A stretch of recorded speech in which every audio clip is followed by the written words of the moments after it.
Perhaps the most perverse Russian invasion narrative is that Ukraine is not old and is not distinct from Russia in any case. But Ukraine is not just a footnote to Russian imperial history. As a nation, it is old, it's different and diverse. Just as it went unrecognized by Russia, it has not been understood or recognized by the outside world either, for a variety of reasons. 100 years ago, nobody cared about Ukraine or its disappearance as an independent state, but that has now changed. Putin's tyranny and violence have accelerated the evolution of Ukrainian identity and increased the pressure for social, political, and economic change. Welcome to Silicon Curtain. All our content is now available on popular podcast platforms like Spotify and Apple Podcasts. Please like and subscribe and share the channel with your friends to help them find our fantastic speakers. And of course, if you enjoy the content, do please consider supporting us by becoming a patron. Volodymyr Yermolenko is a Ukrainian philosopher, essayist, translator, doctor of political studies, candidate of philosophical sciences, and senior lecturer at the Kiev Mikhail Academy. He is laureate of the Yuri Shevyelov Prize 2018 and of the Petra Mikhail Award 2021. Yermolenko was born in Kiev to a family of philosophers. His father was director of the Institute of Philosophy. His mother taught philosophy at the Kiev Polytechnic Institute.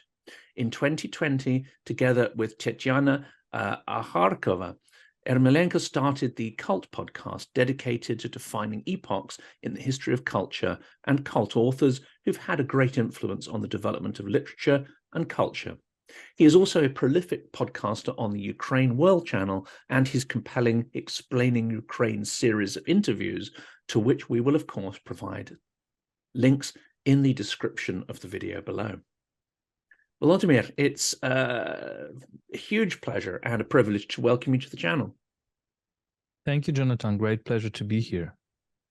Before we dive into these issues of identity, culture, literature, and of course, Russian imperialism, I want to ask a bit of a personal question about the war. And how do you find the sort of the balance and the energy in this very stressful time to come out with, what I take from your podcast is a kind of strong optimism when, in fact, I would have thought that despair and anger and falling into those are a real risk at this time. I cannot say that this is just about optimism. I think it's both. I think it's very different emotions that we are going through, and it's also the emotions of despair. It's also the emotions of big sorrow and big compassion to our compatriots, because we travel a lot through Ukrainian territories. We go to deoccupied territories. We go very close to the front line. We see all those destroyed villages. We talk to people who lost members of their family. So we are kind of not in this, hyper optimistic mood that sometimes you see in the media or in social media. We try to avoid that. We try to avoid virtuality. Actually, I think one of the biggest dangers of our time is this virtual world, which just covers the real world. We still believe in reality. We still believe in material reality, in facts, in something you can see, you can hear, you can smell. And therefore, we try to make our podcast with my wife, Tetiana Akharkova, very, very kind of objective as far as we can. But on the other hand, we cannot really, we cannot allow ourselves to be in despair.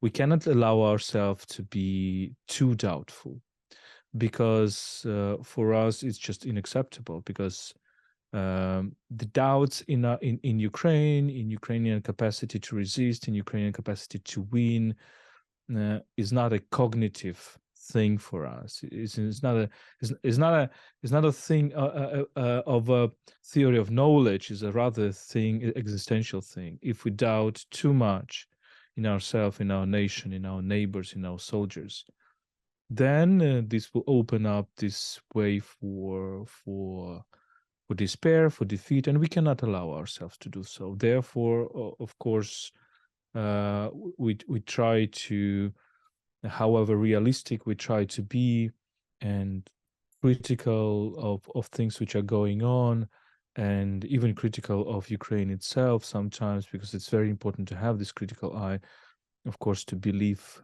and to have faith in our struggle.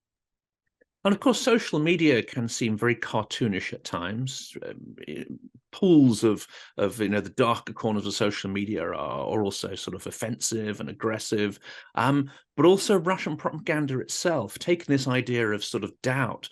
Russian propaganda tries to work into the cracks of doubt, doesn't it? It tries to work into the cracks of dispute and divisiveness. And at its heart, I think Russian propaganda states that there is no objective truth, and it tries to foster indifference and apathy amongst people.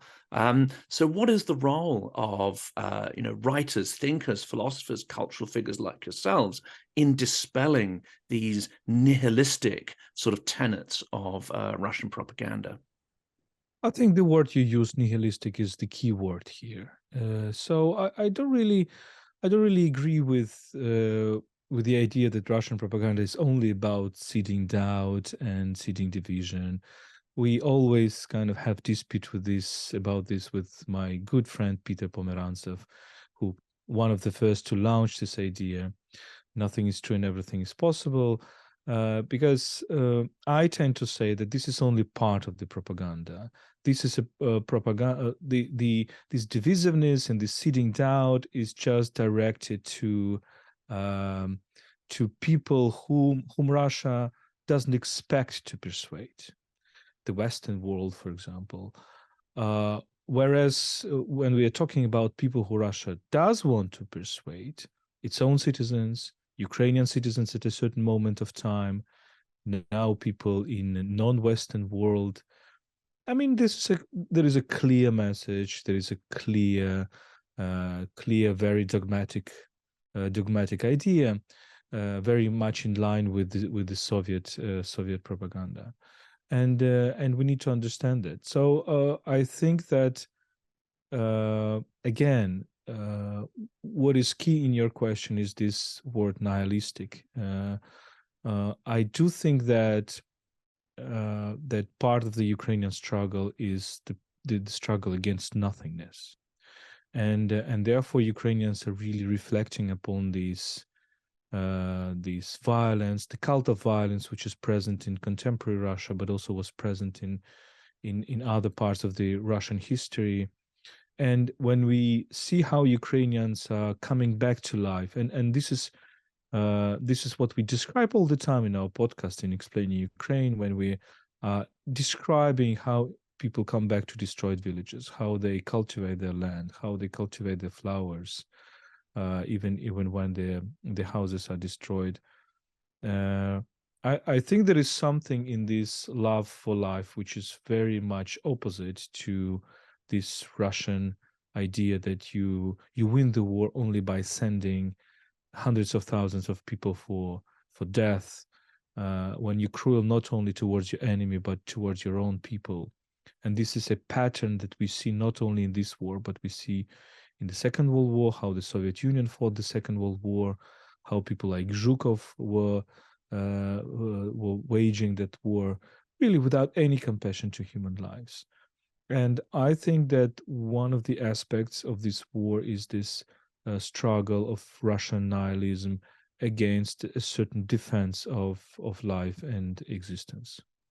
And this is a very important theme today in particular, isn't it? Because the way in which the Second World War is commemorated has really diverged in the sort of post-Soviet world from the way Ukraine remembers it in its sort of messy complexity, trying to reevaluate it. Whereas in Russia, it's been turned into a cult of violence, a cult of death, a cult that looks backwards rather than forwards. And of course, today is Victory Day. We don't know what's going to happen. We don't know if there'll be parades and so on. But I think that's probably not the most important issue. It's the it's turning violence into a kind of institution and embedding it throughout Russian society, which is the incredibly scary process that has taken place, not just since the full-scale war, but over the last couple of decades. Look, I think there are two extremes of commemorating any war. One extreme is to have this cult of victory, which just forgets about victims. And this was the Soviet type of commemoration because actually people were not really telling the stories about the war. The literature and the films about the war were rather covered by propaganda, except for some differences, some exceptions. We would rather have the monuments to unknown soldier than the attempts to remember people by name. And we were in Soviet Union completely erased the history of the Holocaust, and we still are in this very unfortunate amnesia up until today. But so this heroic myth just erased the victims, and this is the memory for the victims. And I think this is something that Ukraine was really struggling against in the past decades when it aligned itself with the more European way of looking at war, rather commemorating the victims than praising the victory and considering the war as primarily a huge tragedy. So this idea of never again was much more present in Ukraine than the idea of Russia, we can repeat. This is one of the slogans of Russian propaganda, можем повторить, we can repeat, meaning that they can repeat the Second World War. And that's what they're doing right now. So basically the problem of today is that Russian slogan has won, right, over the European slogan. We can repeat has won over the slogan never again. And yesterday we had a good moment when Ukrainian writer Oksana Zabushko wrote that for the 8th of May, rather the slogan should be never say never, right? So it's bring us back to the idea that violence can really repeat and we need to, of course, fight against it. But on the other hand, there is another, I think, also deadlock in the commemoration of the war. It's just focusing only on victims. And I think this is something that Europe went through starting from maybe 1960s, 1970s. So there is this humanistic way of it, of course. But on the other hand, there is a danger in this that if you only change your discourse from the heroism to victimhood, then you cut the ability to fight. And if Ukraine didn't have its cult of heroes, the word hero is really obsolete, I think, in Europe, and this is bad, because if you don't have this idea that at one moment of history you need to have people who go to the front line, people who defend your country, people who we actually call heroes in the ancient Greek maybe version, then if you don't have, you just become defenseless. And I think it's very important to combine the two.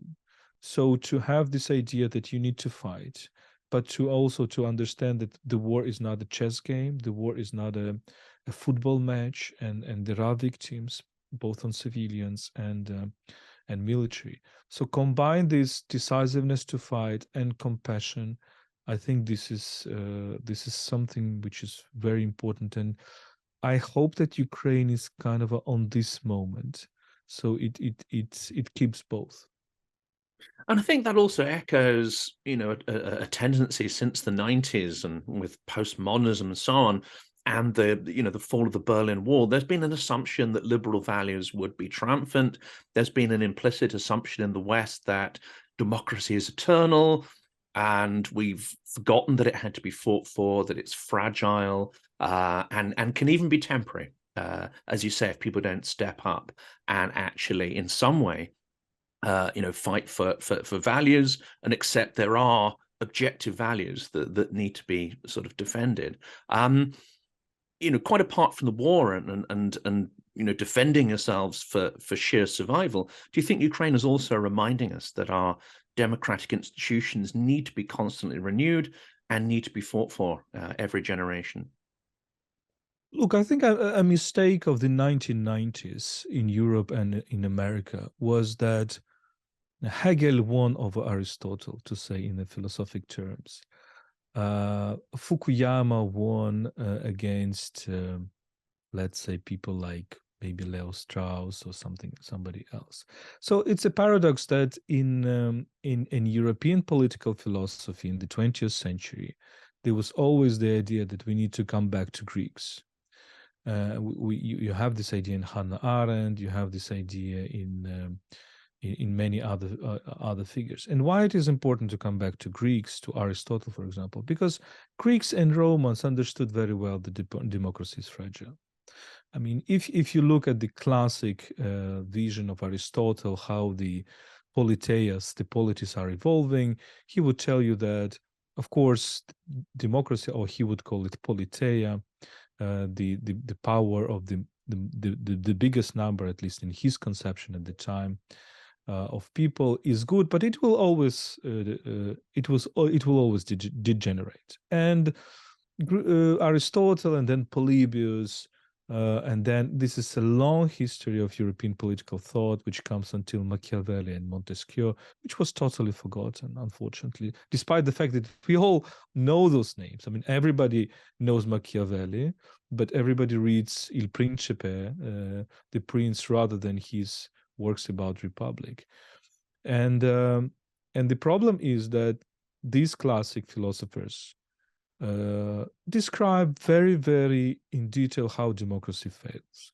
Democracy fails when people forget about the fact that they fought for freedom, that they take the freedom for granted, and that then when they consider their political and civic freedom as only their right and not their obligation. So they consume it instead of promote it, defend it, etc. And what happens in this situation? We have a society which becomes very egoistic, where people confuse the idea of common good with the idea of their private good. They become disenchanted, and then they vote for a tyrant who comes and says, okay, I will fix all your problems. So this is what happened in the United States with Trump. This is what is happening in some European countries as well. So in a way, I think that there is this myopy in the Western world, and it is related with thinking, and with kind of a myopy towards European own intellectual tradition. And in this sense, yeah, I do think that Ukrainians, as for us, the liberty, freedom is something which is not granted, which is not guaranteed, which not only you need to fight for on manifestations, demonstrations on Euromaidan, but you need to fight it even in the war. I do think that this is a big reminder to the democratic world that of course there is nothing inevitable, and therefore I admire such thinkers or writers as Margaret Atwood, who points at the fact how democracies can degenerate into autocracies, even at the heart of the democratic societies. Let's turn then to origin stories, because while we're in the sort of classical world, there's this fairly absurd concept, isn't there, that Moscow is somehow the third Rome. But if we look at how Rome treated, Greece, it treated other cultures with a certain degree of reverence, especially Greek culture. And the Roman Empire subsumed other cultures and dominated them, but it didn't extinguish every aspect. If you go to Roman Bath, you'll see local gods like Aquasulis incorporated into the Roman pantheon and so on. This title that Muscovy has sort of appropriated for itself comes in a tradition of appropriation of cultures, and a very different kind of imperial model than the Roman one, and that is to oppress and extinguish. And where it doesn't extinguish, it's to place other cultures and nationalities very firmly in a sort of second tier. So I'd like to sort of discuss that for a second, and then go to the sort of founding or origin myths, because what I really want to focus on is origin myths of Ukraine and why it is an old historic society, and how that's been sort of distorted and perverted by the sort of myths of the Muscovite Empire. So I like this idea of my friend, French philosopher Rémi Braque. Well, my friend, I cannot say that, but a very respected man whom I met recently in Paris, and we've talked very, very, very warmly. The idea of eccentricity of Europe, and he precisely talks about the Rome and how Rome was trying to incorporate the Greek culture. And his idea is that this is European way of life. Maybe it's not only European, but European in a very important sense of the term, that every new phase of the development of cultural development, every new phase of civilization tries to incorporate the previous one, not to destroy it, but rather build upon it. And therefore, we have a very interesting situation when we have a Greek culture, then taken over by the Roman culture, then taken over by the Christian culture, which goes much farther to the north, then taken over, I don't know, by British culture, but then by American, and all this, we practically see America based upon the idea of Roman values or Greek values.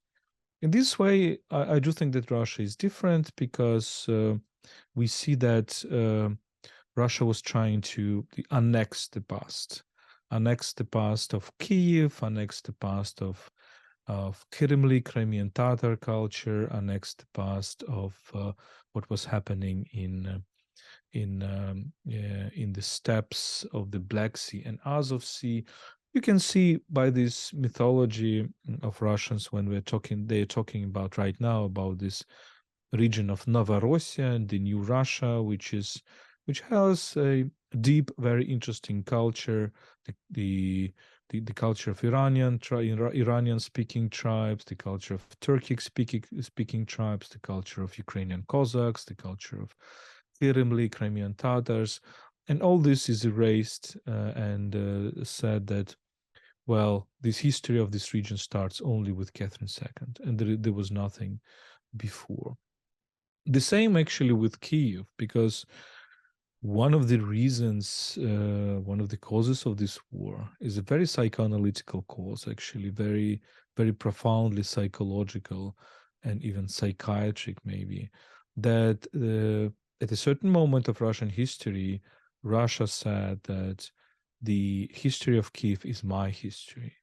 And the history of Rus of Kiev is actually Russian history, the history of a state which didn't exist at the time, the history of city which didn't exist at the time, etc. And I'm always saying that, look, it's a paradox that the myth of Aeneas, the key founding Roman myth, and the Aeneas is the key Roman hero as opposed to Greek Odysseus. And I think we can see this in Virgil's Aeneid, a very interesting thing, how Romans were thinking, how Virgil was thinking, how Augustus was thinking at the time. So the idea was not to erase the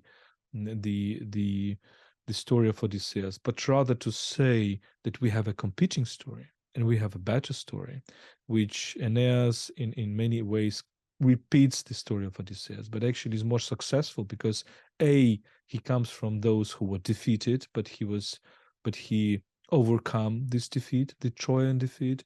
And secondly, he did not come back to this place, but he just brought his place to somewhere else. He founded something different, something new. And this is a profound Roman myth here. And I was wondering why Russians did not take this myth for themselves, because it would be logical to say that, yeah, Kiev is a kind of a Troy. Troy was burned down by the Mongols, and then it, transferred itself to a new Rome, which is Moscow, etc., etc. Whereas the Aeneas myth is much more important for Ukrainians from Kotlarevsky onwards than for Russians. Aeneas is really a kind of a very paradigmatic image in the Ukrainian literature and culture. And why Russians didn't take it, I think, precisely because they did not want to present this part of Ukrainian culture as competing story. They wanted just to erase it. They wanted to say, no, no, no, this is not competing story. This is our story. Odysseus did not exist. It was all about Aeneas, you know. That was, I think, that was the thing, and therefore we are trying to now regain our identity, our past. And this might seem like a generalization, but in living and traveling around Russia, it's just struck me, and especially the last couple of years, that the process you describe of assimilating other stories and traditions is quite an urban one, because if you live in an ancient city, and you'll be aware of maybe sort of layers of history that have come before your epoch, whereas it's always struck me that despite the space race, despite industrialization, despite all the trappings of modern civilization, Russia's political system is at the level of sophistication of a Viking raiding party. It's something that harks back to many centuries ago, and actually has more akin to a kind of subsistence agriculture rather than an urban type civilization. Is there anything there that helps explain its behavior? Because famously, people like Churchill have described Russia as an enigma, etc. But how do we, or what kind of models can we find in human history that explains Russia's lack of, let's say, political sophistication? So I think, coming back to this assimilation thing, I think it is very important to understand in which way the Russian imperialism is different from the British imperialism, let's say. And this is my argument, is that the British or French imperialism or Belgian or Dutch imperialism were colonizing the distant nations. And in them, the idea of difference was the tool of domination. So the Western imperialism tells to the colonized cultures that you will never be the same as me, you will never be the same as us, and therefore you have these old racist theories which were born rather in Britain and France and Belgium, then and only afterwards they passed to Germany.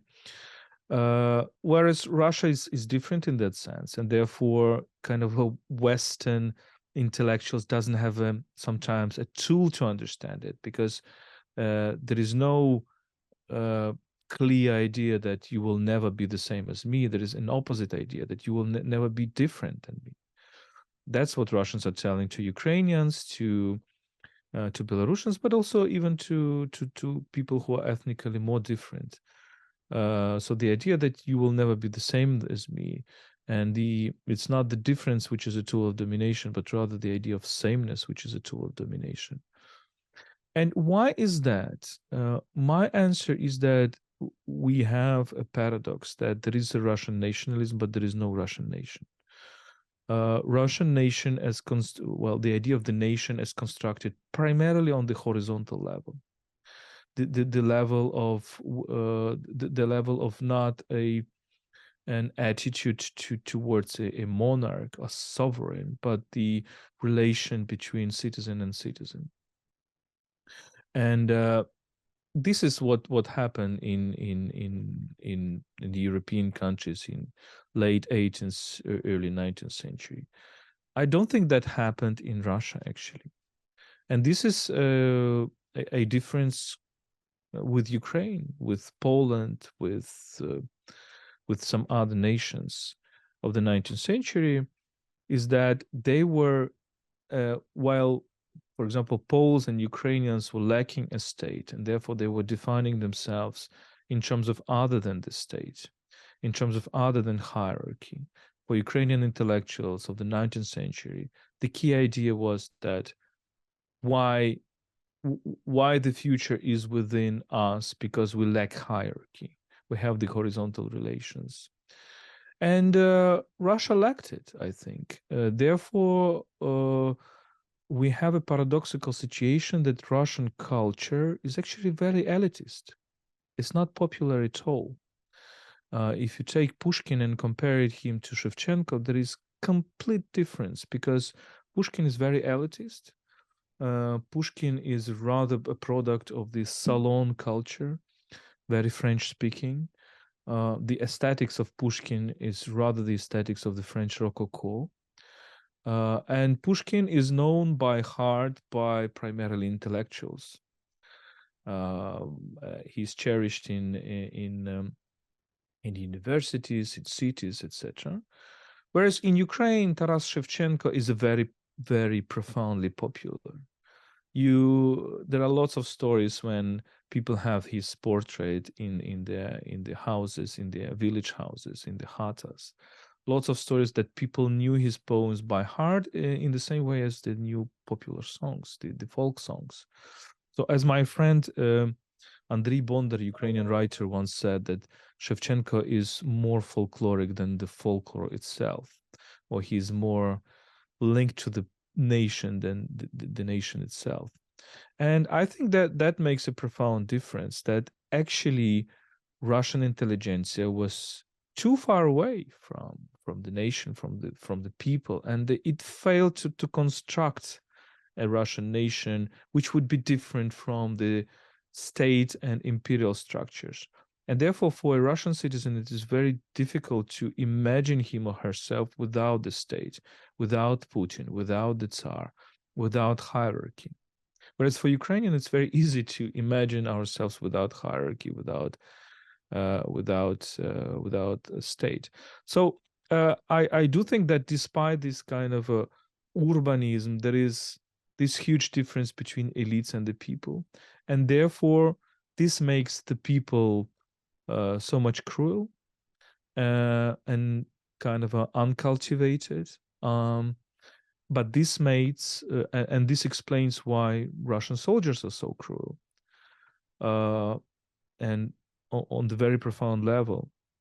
But on the other hand, this also explains why Russian intelligentsia is so helpless, because actually it doesn't have any influence on its own people. It's too far away from it. And in a way, this explains what is happening now. Why there is silence? Why there is no protest against the war, not even inside Russia, but even outside Russia, because basically they're feeling helpless. It also goes some way to explain, doesn't it, that for many decades, Western academia, media, journalists who perhaps, lived in Moscow, St. Petersburg, had a circle of friends from the intelligentsia, they might watch films like Tarkovsky and Eisenstein, which most normal people wouldn't have seen or engaged with at all. And so we have this distorted impression of Russia and distorted impression of its civilization. And that persists, I think, in the media today, even, overestimating its military capabilities, overestimating the penetration of sort of culture and sophistication down into society. And to some extent, you still see this in the shock and surprise of reporters, like, why aren't there protests, etc. We are projecting our own values, our own ways of behaving onto Russia and expecting them to be the same. And we're shocked when they're not. Yes, of course, I don't have any kind of this. I'm not in this inevitability logic. I do hope that things will change, and but we need to give a diagnosis to that, and I think we need to conceptualize this. And one of the way of conceptualizing that is that currently Russia doesn't have a nation. Russia only has an empire. Russia doesn't have a nation, a political nation, which is political nation is constituted in its relations with the sovereign, whether it can challenge the sovereign when it is needed. And at this moment, we don't see that. It doesn't mean that it won't happen, but we also need to understand, I think, is that at a certain moment of time, Russians will need to choose whether they want nation or they want an empire. So the paradox is that Russian Empire tried to create the Russian nation through the ideas of the 19th century, through the ideas of this Russian nation, which comprises Great Russians, White Russians, and Little Russians, Ukrainians. then through the idea of the Soviet people in the 20th century. So this was all the attempts to create the Russian nation through the state, top down, and I think they failed. But a true question about Russia is what they will choose, whether they will choose to become a nation or they will choose to become an empire. Because right now it's an empire with nationalism, with Russian nationalism, but without a nation. And if Russians say one day, okay, we choose to be a community, we choose to be a nation, we choose to be a nation where we're constructed through horizontal ties and not through the ties of our relations with the Tsar, with the sovereign, that will pose big questions for them. For example, the size. I mean, again, coming back to the classics of political thought, you cannot really have a democracy when you have a huge territory like that. Let's read Montesquieu, let's read Rousseau, let's read also Russian thinkers themselves, because Russian thinkers themselves, like Eurasianists, primarily developed the idea of authoritarian Russia, because if you want Russia to be big, then you forget about democracy. And therefore, as my friend, Ukrainian philosopher Vakhtan Kibuladze once said, the idea should be, let's make Russia small again. So let's and this is what Russians need to want if they really want a Russian state in which there will be much less of violence towards themselves than there is today. So they will need to face a very difficult dilemma. And I don't really see the reflection among Russian emigres, Russian intelligentsia, to reflect upon that. And I don't really see that also in the Western world, this sober thinking about Russia. I don't really see it. I rather see the hope that, okay, things will get into normal one day and probably Putin will die and all the rest. I mean, this very much reflects, and I don't want to just talk about. I want to get back onto Ukraine because it's not fair talking about Russia endlessly, and I know many journalists fall into that trap. I mean, the problem is you've got this, malign, dysfunctional neighbor, and I guess to some extent, we have to consider its future. But I think Navalny and opposition fall into that trap as well. He actually uses that phrase of, Russia will be normal, Russia will be happy, Russia will be this, that, and the other. And it's fairly imprecise. But I also think many of the opposition, even if they are vocalize the idea of being anti-imperial, even if they vocalize the idea of being anti-Putin, I think this idea of a big Russia holds a firm grip on most people's minds in that territory, and that includes the so-called liberal intelligentsia. But let's move away from Russia and its ills, because I think there's another problem, and that is that a caricatured version of Ukraine appears in the Western media as well. And in your podcasts, you've mentioned that there are many writers, there's much complexity of Ukrainian history, which doesn't just make it into the media, it doesn't actually make it into print in academic journals either. So as an English speaker, what are we missing out on in terms of this exploration of Ukrainian identity and history?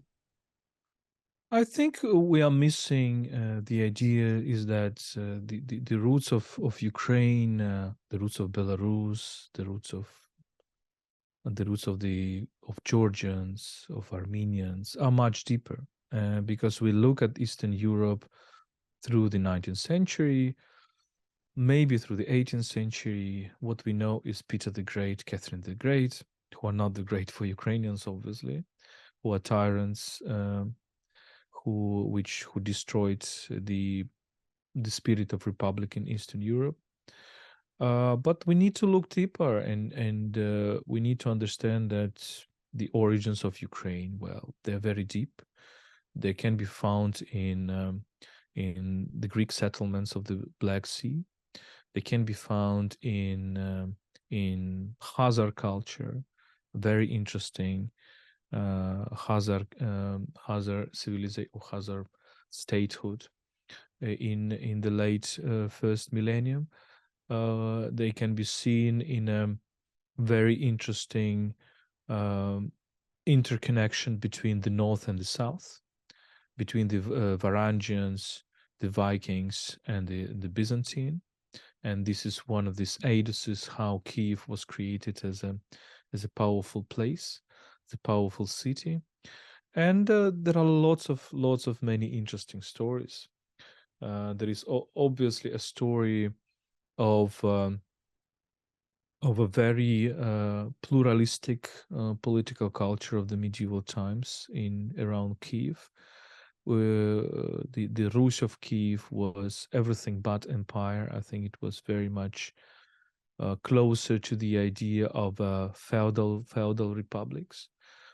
And then we move towards the other statehoods like Grand Duchy of Lithuania, then Polish-Lithuanian Commonwealth, in which we also see that anti-tyrannical way of thinking, anti-tyrannical approach to politics. Then, of course, the Cossacks, and it's a very interesting thing. It's the idea of the free warriors, of the kind of a knightly culture. We can consider Ukrainian Cossacks of the 17th century as a continuation of the medieval knightly culture beyond medieval times in Eastern Europe. So there are many interesting things to see before the Russian world came here. And the Russian world came here basically in the mid 17th century, but fully, I would say, only in the early 18th century. So we are looking at this history of Eastern Europe through the past 3 centuries instead of looking in the millennium before. This process of starting history at the date you conquer a territory, I mean, that is horrifically reminiscent of something like ISIS, isn't it? You know, eradicating all previous cultures, idols, statues, and then, you know, starting the clock at the point you conquer a people's. It's quite a sort of horrific and unsubtle sort of way of thinking and acting. But obviously there's a lot of recent history as well. And I was wondering what you think about the Orange Revolution and the Revolution of Dignity, which of course got coverage in the Western news and then slipped into the back of people's consciousnesses. In the broad sweep of history, though, do you think these events will come to be seen as important in terms of the evolution of European politics as, say, 1848, 1968, you know, student revolts, and then, of course, 1990, the fall and collapse of the Soviet Union? I mean, are they pivotal events in the grand scheme of things? I do think, because I really see the parallel with 1848, because I do think that what has happened in Europe in the mid 19th century, in Central Europe primarily, this will be probably, we hope so, be happening in the 21st century around the current European Union. And I'm not speaking only about Ukraine, I'm speaking about Belarus, I'm speaking about Moldova, I'm speaking about Georgia, I'm speaking about Middle East, I'm speaking about Maghreb. In all these countries, we have seen over the past decades, 2 decades, starting from early 2000s, we have seen revolutions against tyranny. And in most of them, they failed. In most of them, they were defeated. And in Ukraine, they were also defeated because Orange Revolution, and then you had counter-revolution very quickly, Yanukovych back to power, and then another revolution. And what we have right now is the military counter-revolution. We cannot I mean, this is the way how we can conceptualize it. So Russians were trying to make the internal counter-revolution in Ukraine with Yanukovych several times. They failed. And then they decided to make an external counter-revolution. So why Ukrainian example is important here? Because if we take 1848 revolutions, they were considered by the contemporaries as a beginning of something big, but they were actually defeated. And in Europe, second half of the 19th century was a Europe of authoritarianisms, of the Second Empire in France, the center of republicanism, and then the Austrian Empire and the Russian Empire and Prussia, and we know that story, right? And everybody thought that, okay, the story of revolution, the story of democracies in Europe is over. We are coming back to empires, and in many aspects it was true. So you needed to wait up until probably the First World War to realize the ideas that were in these European nations in 1848. So we need to think very long term. And sometimes you see that counter-revolution wins over the revolution, but it doesn't stop this process. But sometimes you need to fight for decades or to wait for decades. And I personally think that this is something which will be going on in the Mediterranean and Eastern Europe in the coming decades. I do hope so. And that means that Ukraine is not alone. Ukraine is rather an example which shows that despite all the defeats in other places, the spirit of freedom can win, and even can win and can stay resilient despite the external invasion. And therefore, there is a lot of sympathy in Ukraine towards this process, like the protests in Hong Kong, like like Taiwan, like Iranian protests. I mean, there is lots of echo in Ukraine towards the Iranian protests. There is lots of coverage, there are lots of interest. The same with Hong Kong several years ago, and therefore I do think that these revolutions are important not only for Ukraine; they're important in a much global scale. And of course, territories like Georgia, which are trying to sort of pull themselves out of that sort of post-Soviet imperial influence still. Belarus, which of course is from that territory. Ukraine is being attacked, but nonetheless, there's an equivalent struggle going on for Belarus. So Belarus, there are of course difficult relations right now between Ukrainians and Belarusians. Obviously, for these reasons, there are something that Belarusians reproach to Ukrainians, and rightly so. There is also many things Ukrainians reproaching to Belarusians, also rightly so. But I do hope that the protests in Belarus were also a sign of something else. So we have a revolution in Georgia has been defeated as well. We now have a very ugly counter-revolution regime in Georgia, and it lasts for quite a long time already. But I do hope that the seeds that were born in the Revolution of Roses in 2003 will actually bring results later. The same with Moldova. There were revolution in Moldova, there were counter-revolution, there was Dodon, pro-Russian. Now there is again a pro-European government, but quite unstable, and everything can happen. So we are in this fragile situation. And Belarus, obvious example that the counter-revolution, Lukashenko has become much, much more tyrannical, much more cruel, and much more pro-Russian, obviously, and has become is now a clear danger for Ukraine.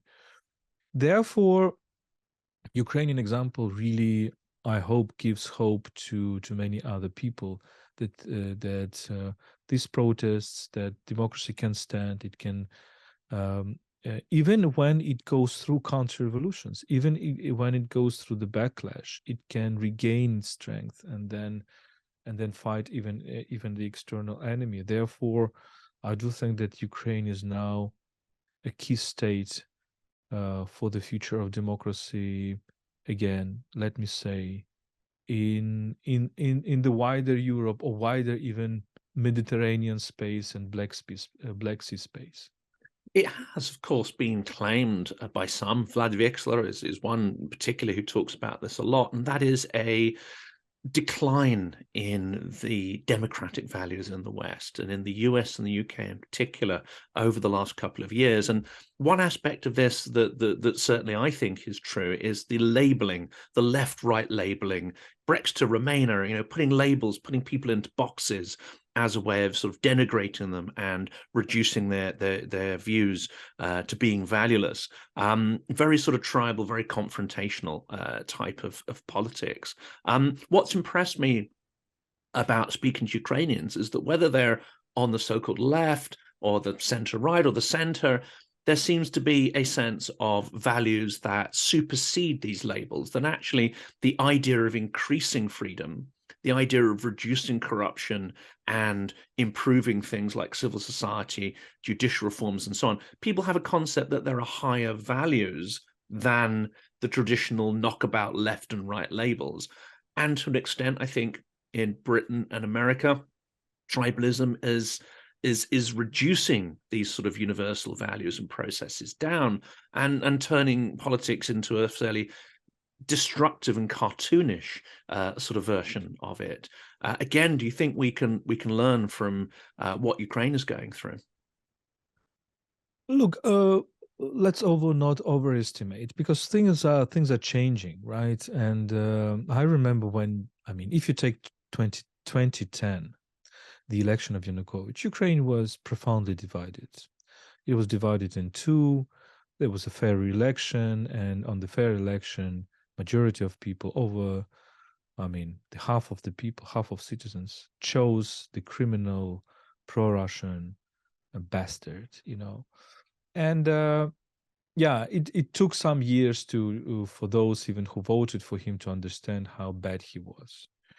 At that time, I remember, if you take 2000s, then the common narrative in Ukraine was, oh, we are so divided. Look at Poland, how united they are.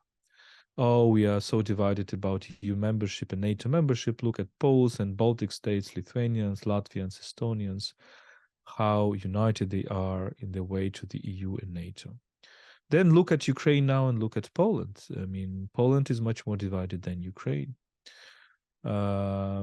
Britain is much more divided than Ukraine, etc. But it doesn't mean that it will be always like that. And actually, again, coming back to the first question, of course, we need to be realistic, and we need to try to be objective. And the war brings lots of consolidation, lots of solidarity, but it also brings lots of tiny differences, tiny controversies, which can reappear in the future.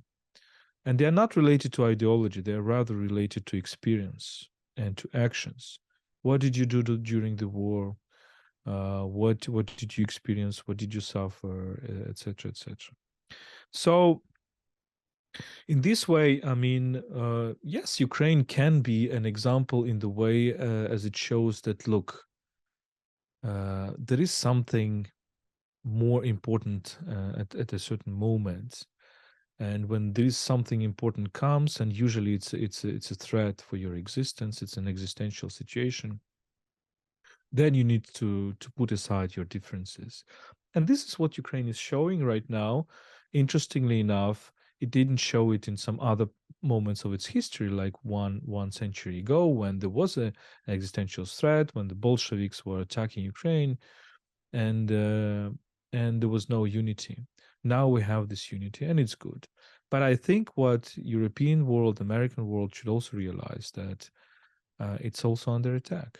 Maybe it's a different type of attack, but it's also attack on its values, and you need to defend itself. You need to defend itself with the new tools,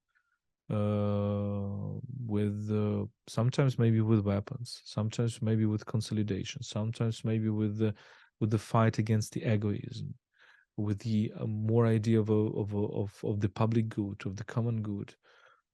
Because what you're describing is these divides between left and right are also the consequence of this inability to look wider. And this is when I see as an external observer, I look at the way how people in America who are against Trump, I'm also kind of don't like Donald Trump, right? But I understand the reasons why a certain number of Americans would go for him, because there are real problems, like economical problems, delocalization, Americans suffering from their own globalization, etc. The same with Brexit. So, of course, there should be bridges to understand the other side. And I hope they will come, because I think we are entering the world of the new polarization, of the new global conflict, and this bipolar or multipolar world that Russia is preaching will be a world of violence. It's not like it will coexist peacefully. It will rather be the world very similar to the European imperial world in the late 19th century. And in this world, you need not only you need to keep both capacities to talk, but also to fight when it is needed. And I think that's clear, isn't it? Ukraine, when victory comes, which I think everyone watching this channel is assured that there will be victory, and Ukraine will be in a dominant position in whatever negotiations might follow. Nonetheless, Ukraine is going to be on the front line, not just economically, politically, but it's going to be on the military front line of Europe, almost a sort of fortress border against what is bound to be, I think, decades of chaos, disorder, and potentially violence emanating from your unruly neighbor. Yes, and unfortunately, Ukraine is accustomed to be this border. I mean, this is a very repetitive thought that Ukraine is a borderland, and I'm a bit tired of this thought, because it's not very good to be on the borderland. There is something very interesting comes from the borderlands, but usually something very bloody. Um, but um, but on the other hand, yeah, I mean, one of the elements of history is when borderland becomes a something, I would not say center, but something from which certain processes are starting. And I think Britain was this country, let's say, in Elizabethan era. Like, Britain showed how you can turn from the borderland into something central. And I think, yeah, we can look at this upcoming Ukrainian history with lots of expectations like this. But we should also understand that we can we can fall into the repetition of the previous history, when being a borderland was actually meant that Ukraine is in this virtual circle of violence, trauma, remembering violence, new violence, etc. And I think, of course, we need to overcome that. Well, I think that's a good place to end. That's the kind of what if question with a degree of optimism, at least for the future. I'm incredibly grateful to you for spending the time talking. I think I got through about 1/10 of my questions, so hopefully we'll get the chance to speak again. We didn't even touch upon literature and narratives, but I think we covered some incredibly interesting topics there. I strongly advise people to check out your podcast. We'll put the link in the description below. You also write a lot of articles in Western media and, of course, academic journals. So I really encourage people to check those out. Thank you, and Slava Ukraini. Heroям slava. Thank you very much.